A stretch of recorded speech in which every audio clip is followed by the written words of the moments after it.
Have you ever had to take a loved one to the emergency room for opioid withdrawal or an overdose? What's been your experience?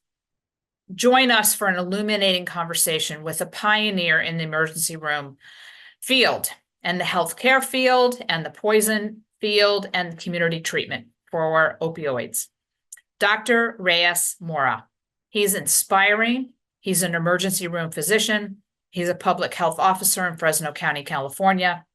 He's the medical director of the Fresno Madera Division of the California Poison Control System, and he's a leader in the Bridge program in California.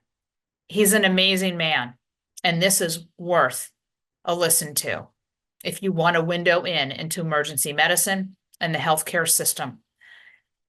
And if you are a family member or a loved one of someone who is dealing with substance use disorder, and you're still in the shadows of shame, stigma, and judgment, and you're doing this alone, it's not necessary. Please reach out to us. We've created a safe community just for you. Go to voicesincourage.com/thrive. So welcome to our podcast. I am so thrilled today to be able to bring to you Dr. Rais Vohra. He's from Fresno, and we met because we were both presenting at a summit that was being hosted by the Zachary Horton Foundation. Jim Horton is a very dear friend of both of ours, and we went to support him and to deliver our stories. And the summit was Breaking the Stigma, Overdose Prevention. And I loved the way the doctor presented his understanding of addiction, how it affects our brains, and also the love and compassion that he brings to the table. He's highly credentialed. He's an emergency room physician, and he lives and breathes in this space on a regular basis. And so welcome, Dr. Vohra. Thank you, KL. I really appreciate that warm introduction. I'm glad to be here. Good, good. So if you would, for our audience, just give us a little bit of background as to how you arrived in dealing with substance use disorder. Thank you. Yeah, I was a liberal arts major, not really even like very science, not a huge science nerd, although I love reading and I love I'm just a very curious person naturally, but also very people oriented. And when I went to medical school, I really gravitated towards emergency medicine. I really felt like that was where you could see, the biggest diversity of individuals and really have such a high impact in redirecting people's trajectories. I went on to get special training in medical toxicology, which is really the study of poisonings, overdoses, and really, in-depth working with people that are struggling with substance use disorder. Yeah. And over the course of my career, I've kind of trained on the job with addiction medicine, public health. And I just feel so honored that I'm able to practice and teach here in Central California, where the need is great, but the community is so amazing, as you saw. And and really, we're just doing great work here with our programs at the hospital that are linking people into care and getting them into a life of recovery, and also just teaching in the community where, people like Jim Horton are doing amazing work, and you're doing amazing work in the larger online community. So I'm so glad to be here. In terms of my specific interest with addiction medicine and really with substance use disorder, I joke and say I'm like a recovering toxicologist. And I say that because, work can be its own addiction, and that's kind of where I was I was just working really hard and not really seeing a lot of benefit because I was just so downstream. And I really said, we've got to go upstream. And that's where, helping to prevent all of these overdoses, helping to prevent all of these different complications that happen when somebody is just in the throes of addiction really led to a very fulfilling pivot for me, more self-learning, but also teaching about addiction medicine. I eventually got my board certification in addiction medicine. And so now, this is a big part of my career, is just helping, create programs and helping refine programs where we could say, what can we do to prevent rather than react?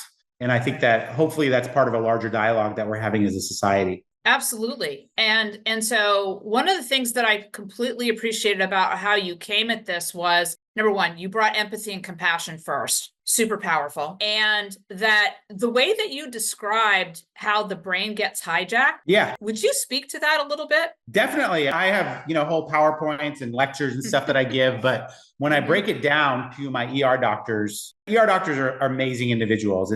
They're so good at what they do.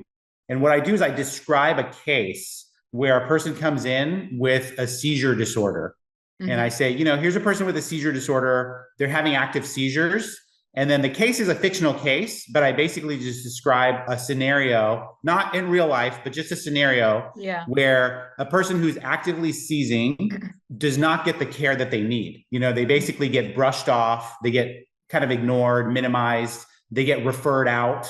And then they basically just leave in tears because their active seizure was not addressed in the emergency department. That would never happen in the ER, But then I switch gears and say, well, look, if we just change out the word seizure to withdrawal, then guess what? This is happening every day in our emergency department. Whenever someone comes in with active withdrawal, they're ignored, they're minimized, they're referred out because we think that that's the right thing to do. And that's not appropriate. We need to start thinking about active withdrawal the way we start thinking about every other brain illness, which is that it's a medical emergency and you have to be aggressive and treat it. And then I started thinking, like, am I just making a clever metaphor, or is there really some medical evidence to it? So then I went back into the literature and I saw that people had actually tested that hypothesis, and they've done brainwave exams and they've really started to see some parallels, not perfect parallels, but some interesting parallels where the opioid withdrawal can actually look like a seizure. And we know alcohol withdrawal definitely looks like a seizure. It causes seizures. So it's not that far afield to say, let's treat these like emergencies. And this will actually activate our emergency medicine community because we pride ourselves on taking good care of seizures.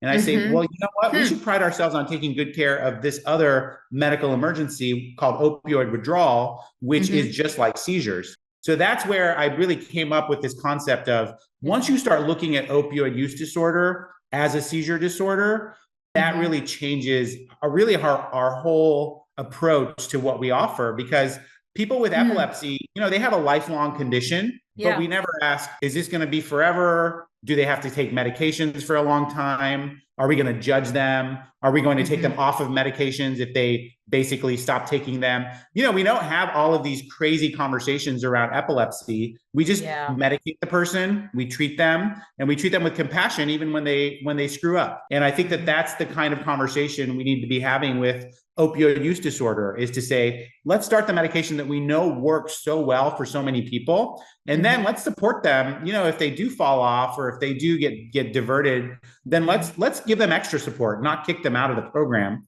And that really, I think, was the crux of my lecture, is to say, once you start to see these parallels, the answers come very quickly about how to proceed. Yeah. And the other thing too is I remember the graphic that you showed that of the burning building. Yeah, thank you. I appreciate that. I try not to be too in your face, but yeah, the graphic is, it's a guy that's like, all you see is the guy jumping, and then I say, look, whenever you see somebody jumping out of a window, the first thought that you have is like, what a moron. What is this person thinking? Don't they know they're going to break every bone in their body? You really judge that person as having a very irrational, not very well thought out plan.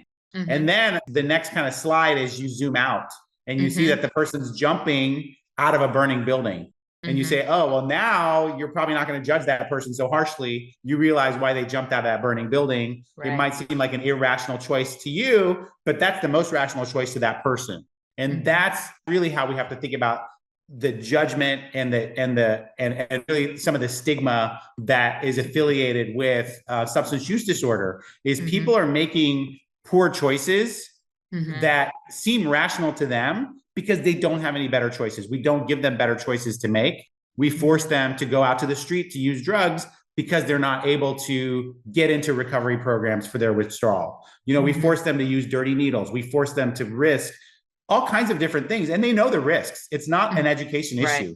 They know HIV is out there. They know hepatitis is out there. They know that they're really walking that tightrope every time they use. And yet, unfortunately, that's still better than opioid withdrawal or whatever else they're going through. Unfortunately, Yeah. that's still the best choice that they have. So it's rational to them. And I think that that Mm-hmm. hits home too, because I think all of us see this in other conditions too. We see people who Mm-hmm. they have to make a choice between, do I buy my insulin or do I buy food for my family? And they basically Right. have to choose. We don't give people good choices in this society because our healthcare system is so fragmented and so underserved for vulnerable populations. And people just Mm-hmm.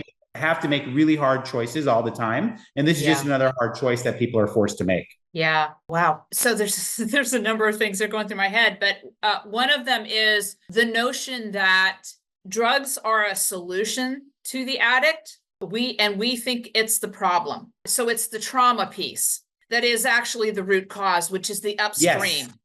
Yeah, that's a great way to say it. Is, this another one of my like one-liners is like, addiction is basically a counterproductive shortcut. And I say that Mm. because it is a shortcut and Mm-hmm. sometimes shortcuts work, but when shortcuts are counterproductive, then we need to redirect our energies, And Mm-hmm. so Mm-hmm. that's basically, whenever you're in terrible withdrawal, Mm-hmm. then going to get some street drugs is the shortcut to getting out of that withdrawal. But Mm-hmm. unfortunately, that will catch up to you. It's counterproductive. And so Mm-hmm. that's a definition of addiction that I think really applies to so many different situations. Mm-hmm. And, again, people are addicted to screens. People are addicted to overconsumption. Right. All of these addictive behaviors are solving a problem, but they're counterproductive. Mm-hmm. If you're Mm-hmm. bored, you're going to check on your screen. And guess what? That will solve your boredom for a couple of seconds. But what are you giving up? You know what I Mm-hmm. mean? So Mm-hmm. I Mm-hmm. really think that going upstream, like you said, and we just Mm-hmm. all need to look at all of these different ways that we have these counterproductive shortcuts in our world. Mm-hmm. And really, what are we doing to help people think through that and make better choices? Right. And so I'm imagining that you do have quite a bit of interface, obviously, with families and friends when somebody's coming into the emergency room and they're in Yeah. overdose or Yeah. in withdrawal or whatever along those lines. Do you have the opportunity to help them have a more informed perspective on the disease of their loved one? I do try. I think that this has to be multi-pronged. I think during a crisis, that's not the time when learning will really take place for Yeah. anyone. So how do we get through that? Well, we stabilize the crisis. Like I Mm-hmm. said, it does no one any good to sit around and talk through a seizure. Like that's not Right. going to stop the seizure. You've got to medicate that person to stop the seizure. Mm-hmm. But once the seizure is stabilized, now you got to say, how can we prevent the next one? And Mm-hmm. that's when having that learning opportunity is the way to do it. Mm-hmm. Obviously, community education and just raising awareness has Mm-hmm. done a lot. And I think that, this is really the silver lining with all of the Mm-hmm. opioid epidemic and all of the other epidemics that we have is I Mm-hmm. just see a lot more dialogue and a lot more transparency about people Mm-hmm. willing to talk about this issue. We're not Yeah. where we need to be, but we're still a lot better than we were even 5 or 10 years ago. And what we do in our emergency department is we said, in addition to providing the medication, we're going to also create a culture of harm reduction. And that Mm-hmm. that culture will be, we're going to talk about this. We're going to talk about it very medically and evidence-based. We're going to respect our patients. We're going to make sure that they know that they feel welcome. We're going to basically say there's no wrong Mm-hmm. door into recovery, no matter if you came in through the emergency room or the operating room or the labor and delivery. We're going to come find you and help you Mm-hmm. get into recovery. There's no wrong door. And we're just Mm-hmm. going to plaster the walls with flyers and not even ask, So Mm-hmm. that's what we did. We basically just, put it up everywhere. Like, this is a place where our bridge program is active. If you're struggling Mm-hmm. or if you have questions or if you have a loved one with questions, call this number. And we have Mm-hmm. navigators who are just amazing. They're angels that walk among us.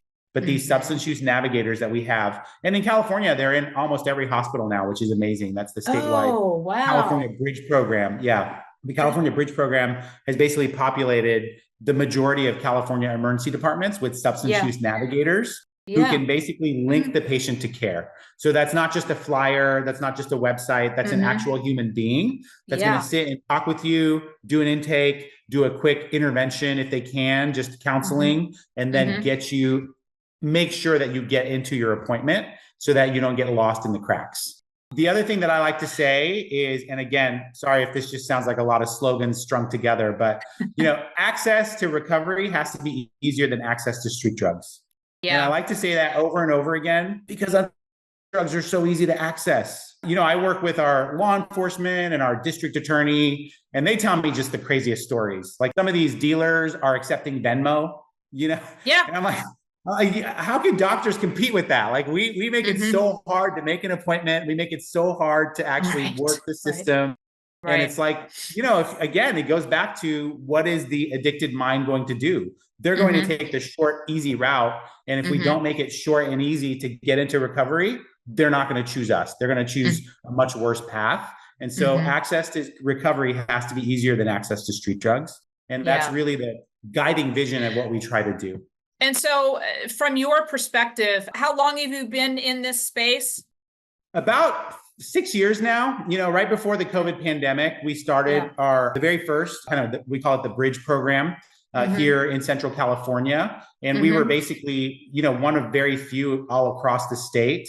And then that has kind of grown and bloomed into a statewide network where we support each other. We ask each other questions. Obviously, if people come from out of town and need our services, we can quickly find where they came from and then really talk to our colleagues there and say, hey, what's going on? What can we do to support? And so it's worked out really well, but it's been going on for about 6 years. And since that time, this is the other thing that I think your viewers and listeners need to know. A lot has changed with like the federal rules around the substance that we prefer to use, which is called buprenorphine. So buprenorphine, also contained in Suboxone, is a medication that works pretty well to stabilize opioid withdrawal. And then, to really dampen down cravings, to really in the first few days and weeks, someone's recovery, they're really going to benefit a lot from buprenorphine. And just like epilepsy, some people just need it, long term, in the same way that anticonvulsants, anti-epileptic drugs are used long term. And so buprenorphine is something that has changed a lot in terms of the rules around it. And so 6 years ago, you had to take an 8-hour course and you had to be a doctor in order to prescribe it. If you were like a PA, a physician's assistant, or a nurse practitioner, you could still prescribe it, but you had to take a 24-hour course. And so really all of our urgent cares were just like non-starters because no doctor, no PA, no nurse practitioner is going to set aside 8 to 24 hours just to prescribe the single medication that's very kind of esoteric and rare in practice. So that's where we started. And then we basically did get people certified. We gave those courses. I basically, sometimes I would give 8 hours of lecture a day just to get people trained. And I just begged them to say, please learn about this. It's super important. You are seeing these patients, even if you don't realize it, and you need to be part of the solution. And then basically they have made that requirement go away. And now any doctor that's able to prescribe medications can now prescribe buprenorphine. Wow. So that's a massive sea change that I think has been under highlighted in the general news. Is that the access to this medication is now very broad and really any doctor can prescribe it. And you should really push back, in my opinion, to say, please, if you're not able to get into a clinic or an office, really push your doctor to say, please learn about this, because it is something that is helping to save lives. And I think that the evidence is coming out that even after this law was changed, very few people are really changing their practice patterns. And it's a real source of frustration in the addiction medicine community. Yeah. Wow. And so do you think that it's a source of, there's still major friction here because there is still the stigma and the shame and the judgment around this disease? Yeah, definitely.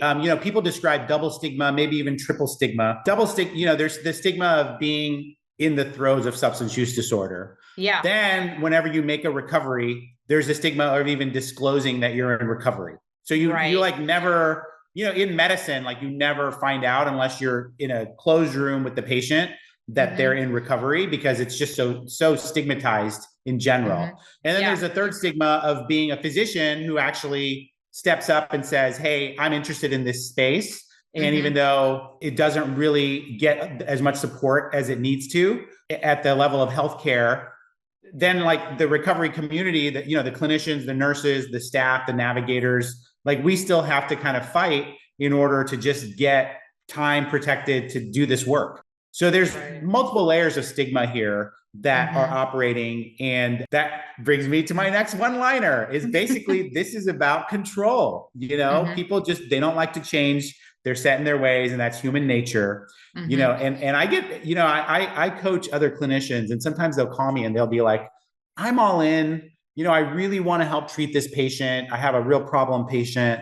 But unfortunately, when I go off duty, my other colleagues just won't do it. They're either afraid or they're judging or whatnot.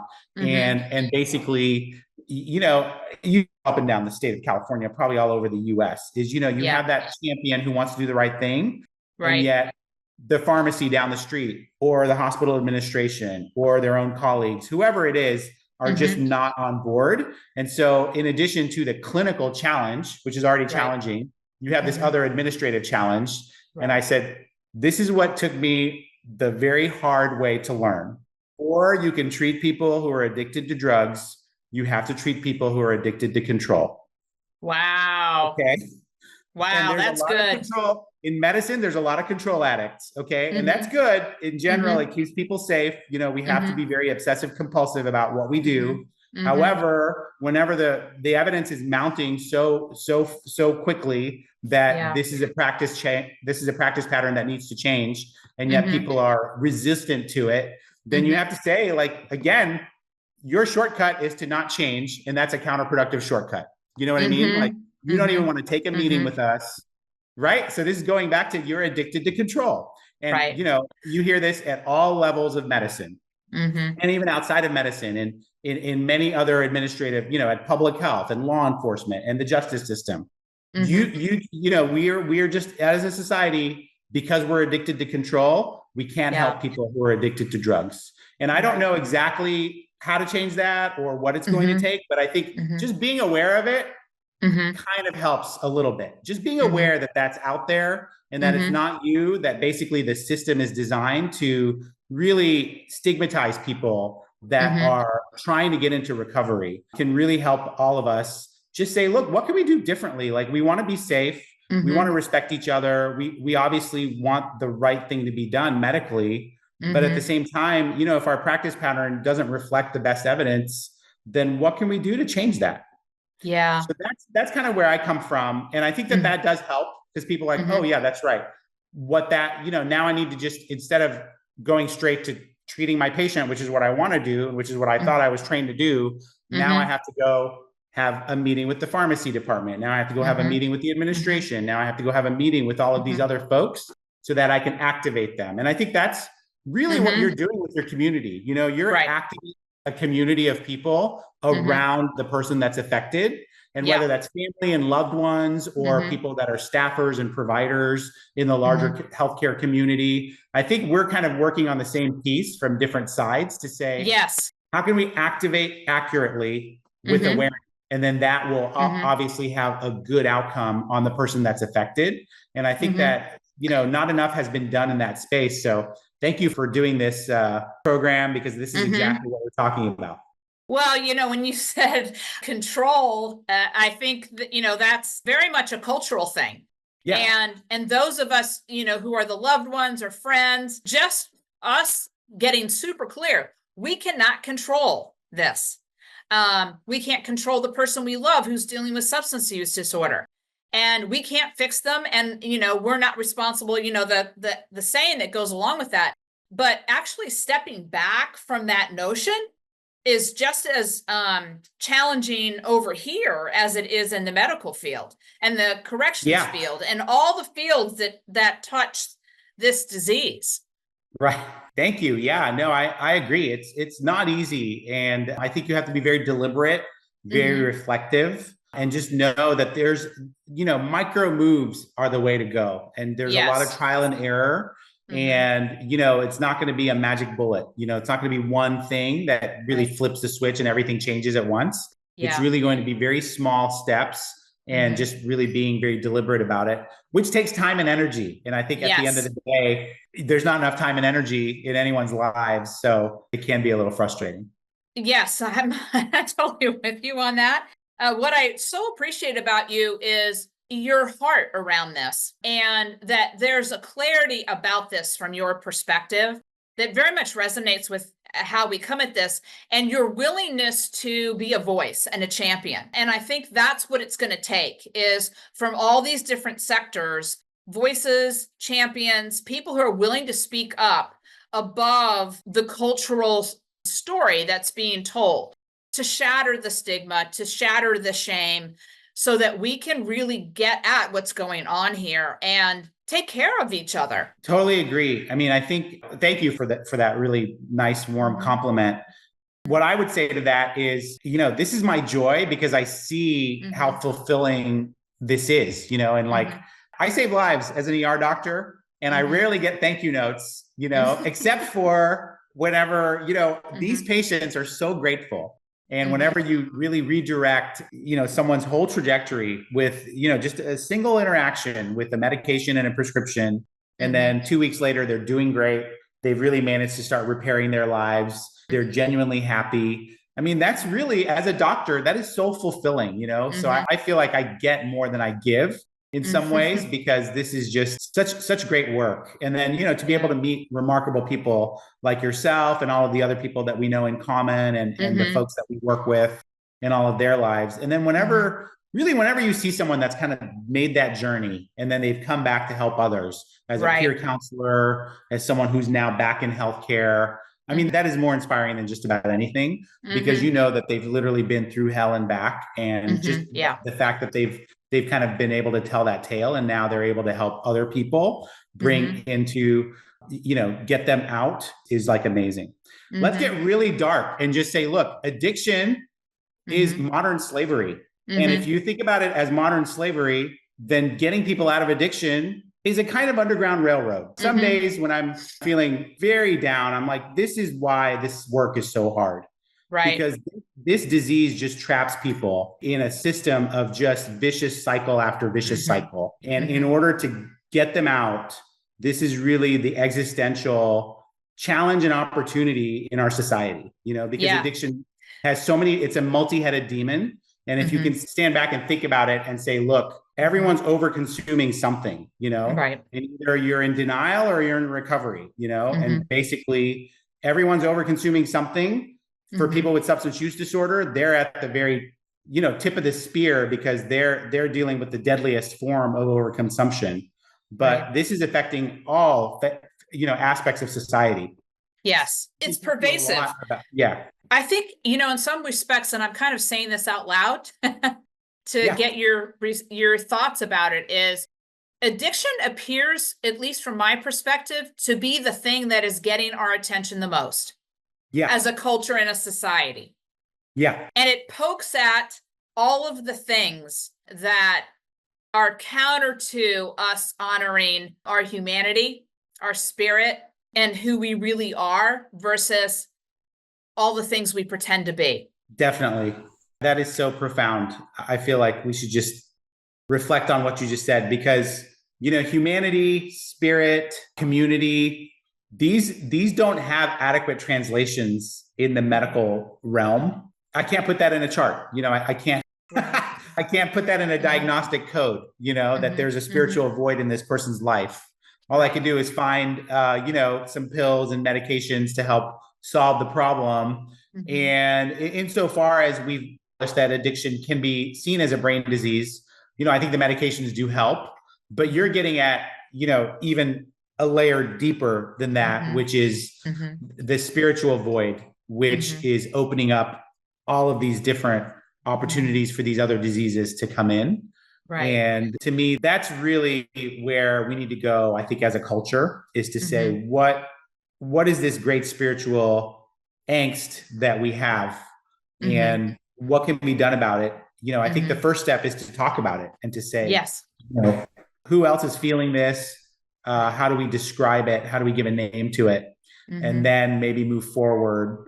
Again, the research is moving along very well, which is so exciting to me as a doctor and as a toxicologist. But I do think about this other dimension, which is, especially when the diseases are, less established or less worked out. Like, for example, I feel like with opioids and with alcohol use disorder, there are really good medications and really good trials that you can go look up and really figure out.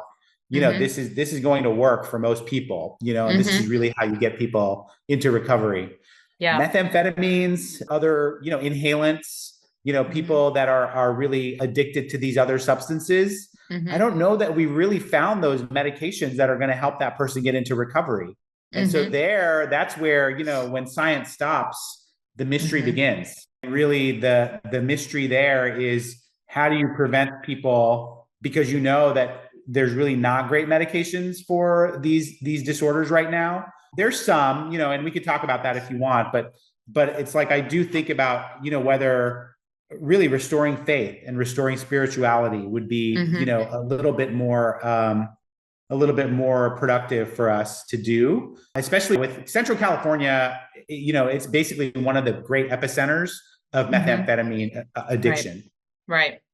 And it just ravages young people. I see Yeah. young people with heart failure, they're on dialysis, 30-year-old people on dialysis, Mm-hmm. getting strokes, getting heart attacks. It's just such a tragic addiction. And we don't Mm-hmm. have great protocols for medicating people that have we call it stimulant use disorder or Mm-hmm. methamphetamine use disorder. The Mm-hmm. thing that has worked, though, instead of medications, is something called contingency management. Now, this is very interesting to me because Okay. contingency management, I don't know if viewers and listeners know what that is, but Mm-hmm. basically, this is a new type of, it's not that new, but this is finding new energy. This is a Great. type of intervention that people are doing with stimulant use disorder, where Mm-hmm. you basically ask the person to not use the drug. And then to prove that they aren't using the drug, they get urine specimens, right? So that's pretty standard with addiction medicine. Whenever the person comes in and they've proven that they haven't used the drug for, a week or 2 weeks, et cetera, Mm-hmm. Mm-hmm. they basically are rewarded with a prize. And Mm-hmm. that prize is randomized. Mm-hmm. They pick a thing out of a fishbowl. It could be a gift card. It could be a jam box.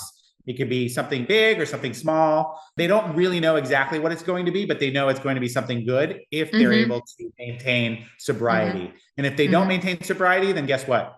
They don't get a prize that cycle, but they can try again in 2 weeks. Yeah. That slowly retrains the brain in a Mm-hmm. way that is much more powerful than any medication has yet been shown. Right. And again, I don't want to oversell this, but this is so interesting to me because Mm-hmm. this is a non-medication intervention that Mm-hmm. appears to have a really good promise Mm-hmm. for methamphetamines and stimulant use disorder. It's Right. hard to do logistically. Like, if you imagine like Mm-hmm. a game show inside a clinic, Yeah. it's hard to pull that off. Mm-hmm. However, what you're doing is asking that person to really have a larger picture of what their life could be, to Mm-hmm. have meaning and accountability for their Mm-hmm. actions, and then to be rewarded for them.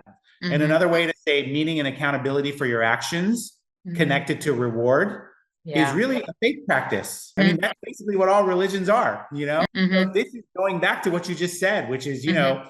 maybe the way through this quagmire that we have with some of these addictions is to really come back to what a lot of faith practices have taught, is meaning, accountability, motivation, community, and then connecting that to a sense of you belong and your community is going to take care of you. And it has Yes. nothing to do with medication, which is what's Right. so mind Mm-hmm. blowing. I Mm-hmm. reflect on it, like, why is this working? What is it telling us about what amphetamines and other related drugs really do to people's brains? And how do we get people back from the brink whenever Mm-hmm. they get lost in the void that is, the psychosis and the other Right. psychiatric issues that are precipitated by that?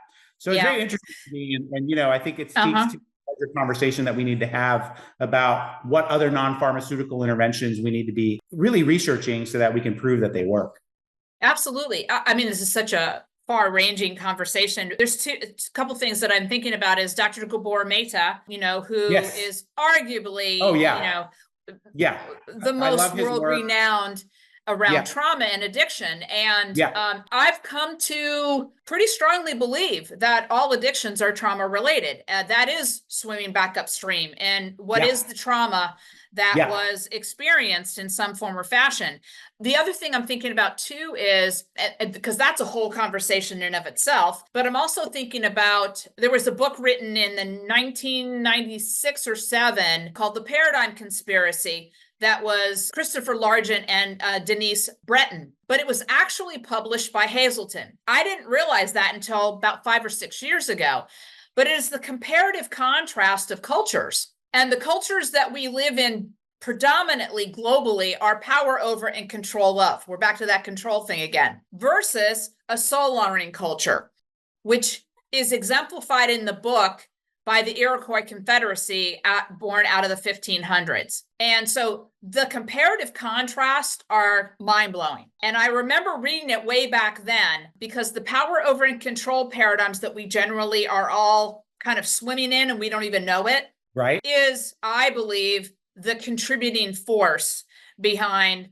workaholism and shopaholism and pornography and all of the isms, addiction, so on and so forth, that cuts us off, so to speak, from listening to source. Right. Yeah, no, that's very well said. And, I think studying different cultures, studying really, what's interesting is diseases like psychosis, for example, or even, depression, whatever you want to name, that we have Western names for, they show up in every culture. You know what I mean?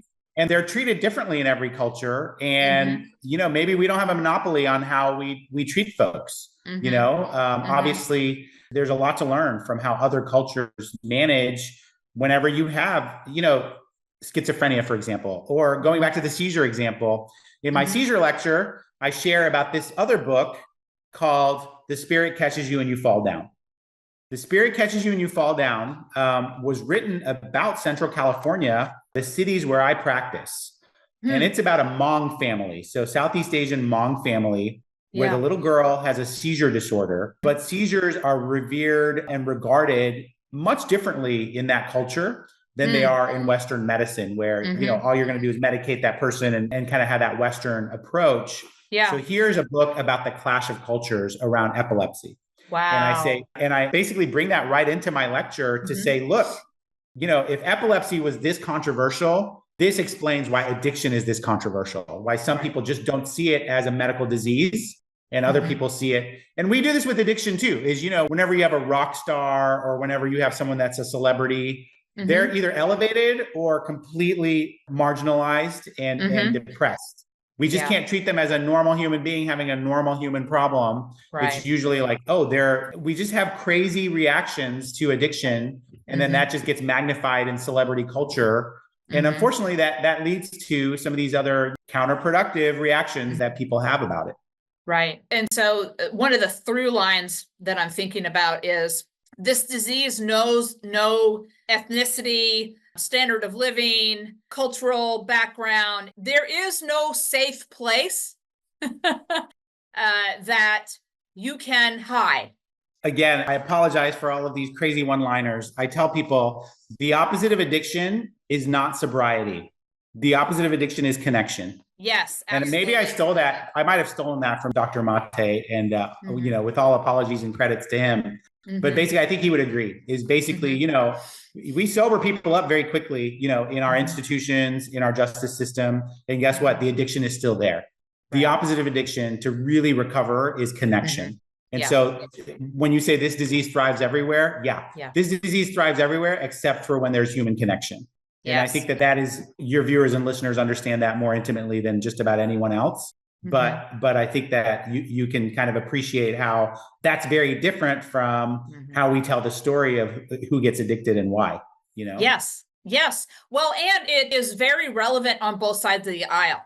Whether you're dealing with substance use disorder, you still need massive connection. If you're a loved one, you still need massive connection. And I just did a presentation, about how do you navigate, I'm the mom of a son, an adult son who's now in recovery, but learning to navigate with my friends and family who were judging, were very judgmental, shame-filled, guilt-ridden, and saw things very differently than I saw. How to navigate in the midst of, okay, well, that person is not going to be the person I'm going to call when the chips are down, because all they're going to do is judge my son in the midst of it. And they're going to judge how I'm handling in the midst of it. So I, as a mom, I needed to get super clear about who I could connect with that would hold the space for me in a non-judgmental, non-guilt ridden, Yes. loving way. Yep. 100%. I mean, Brene Brown has that great lecture about bless your heart. And people, when you're stuck at the bottom of the well, there's a lot of people that are going to stand around and just look down at you and say, bless your heart, and walk away. Right. The person that you want is the one who's going to climb down into the well with you and just sit with you. Yeah. And that's the best gift people can give, is to be just present and just acknowledge your struggle. And maybe not try to solve it right away. Maybe just say, we're going to sit together in this well so that you don't feel alone.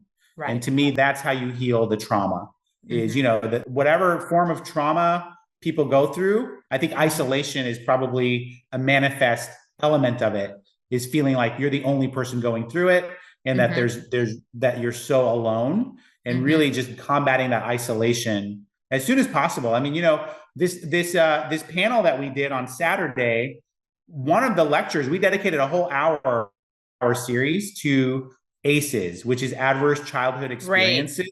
To say, we need to start thinking about addiction as something that starts and plants its seeds in childhood. Yes. And when children are traumatized and they don't get to grow from it and recover from it and really acknowledge that trauma happened, especially teenagers and adolescents. You could think of addiction as really an adolescent disease that's playing out 10, 15, 20 years later, or even earlier, unfortunately, for some people. But it really starts very young. And that's where, you get a lot of trauma as a teenager in this country. And unfortunately, we don't equip our teenagers to be resilient to it. And I think that sets them up for a lot of problems down the line. Absolutely. I mean, just one statistic alone is that, 56% of male drug users and 70% of female drug users were sexually assaulted or abused as children. That one statistic alone has such a reverberation, and that's just one. So, I mean, we could go on. And that understanding, I think, is mission critical. I think the other one too that you said, and it is that our statistics are so high at this point that if you think you're alone, look to the right or look to the left of you. They're dealing with it too. And so that's another reason why this podcast for me was really important, was to break the silence of the loved ones, because we're still walking around with a lot of shame about what our friends and family who are dealing with substance use disorder, their behaviors. And we have to stop that. That is so powerful. And I know that you had mentioned that when you gave your talk, look left, look right. And that speaks for itself. I mean, that's really how pervasive this is. Yes. So I know that we're up against the time for you. I just want to say how grateful I am to you for this conversation, because it's been far reaching, that's for sure. And thank you. I'm honored to be on, and I would love to be back. I mean, I'm going to look up this Paradigm Conspiracy book, because you really activated my interest in that. But I think you'll find it. Thank you so much for having me on, and really appreciate this conversation. And, and I just want to acknowledge the real value of loved ones. I know that's what your program is dedicated to. And I have to say that really is the secret sauce in someone's recovery, is really activating that community just right around the person who's dealing with a substance use disorder or any kind of trauma. And I know that's hard to be a loved one, but it's important, and it might be the most important thing that we do as human beings. Absolutely. Absolutely. And that gets back to being there for each other. Yeah. So again, I just want to say thank you for who you are in the world, and the work that you're doing, and the voice that you have, and the impact that you're making. And you are a gem. Oh, thank you so much, KL. Really, mutual appreciation. I really appreciate all that you do, and I appreciate being on this program. Great. My deep, deep gratitude to Dr. Rais Vohra. What an inspiring man. He is a change maker in his community. He's compassionate. He truly cares. He wants to make a difference.